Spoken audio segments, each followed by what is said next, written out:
You have back pain? I have some great news for you. Your back itself is often not the actual problem.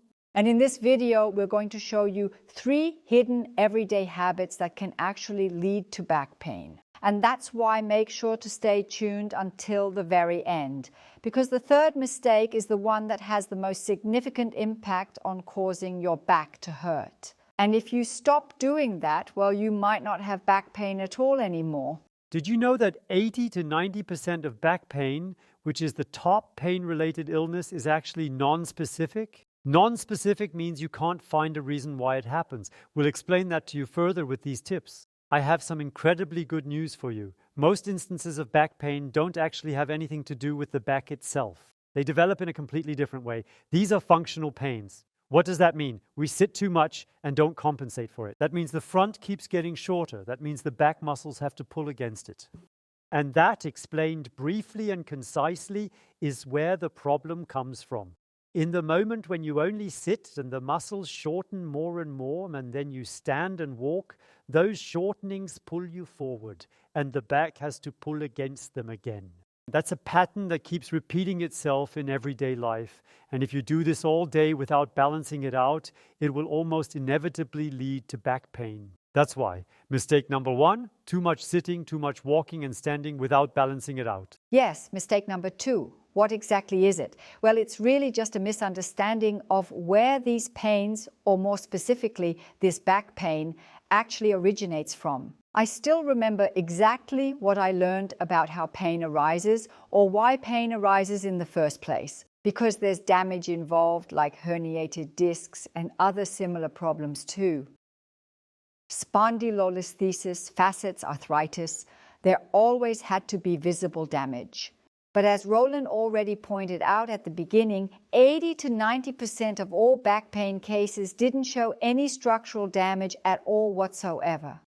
And that's definitely something we should take a closer look at and analyze more thoroughly. How is it possible that so many people dealing with back pain don't show any damage at all? Yes, that naturally leads to the strong suspicion that something was overlooked. And that's exactly what was overlooked, that it had something to do with the muscles and fascia throughout the body. Specifically through our one-sided movement or lack of activity, that muscle tension built up over time. And for you to understand why it actually wasn't discovered for so long, it has to do with the fact that we doctors didn't focus on it properly or thoroughly.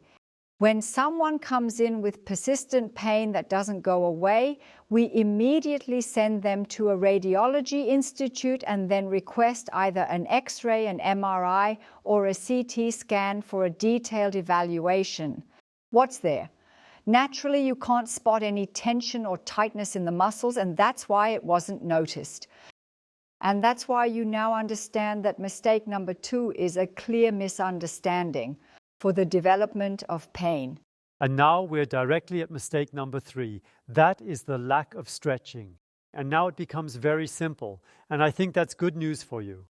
I'd explained earlier, for example, when sitting, we shorten here in the front, want to stand up again but can't, so the back has to pull against it, and that puts significant strain on the spine due to these forces. Through these loads, all the pain arises, so what we need is completely natural. We need the opposite of sitting, something that counteracts it.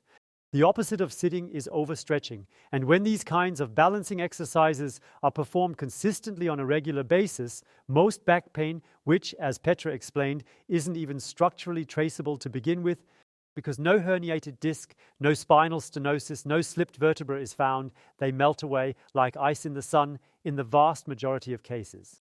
So again, slower, because it's hard to grasp anyway, since it's really that simple. Here the front is pulling way too much, so the back has to actively compensate for it. And the explanation is, this is what I meant earlier, the part that's pulling in the front just ends up making it pull less overall. And if the front pulls less, then the back also has to compensate less. And with that, the problem of back pain is generally resolved completely and effectively. It's actually unbelievable that it can be so simple. On the other hand, we know that the straightforward solutions are often the ones that truly work and deliver the most effective results consistently. And one small addition.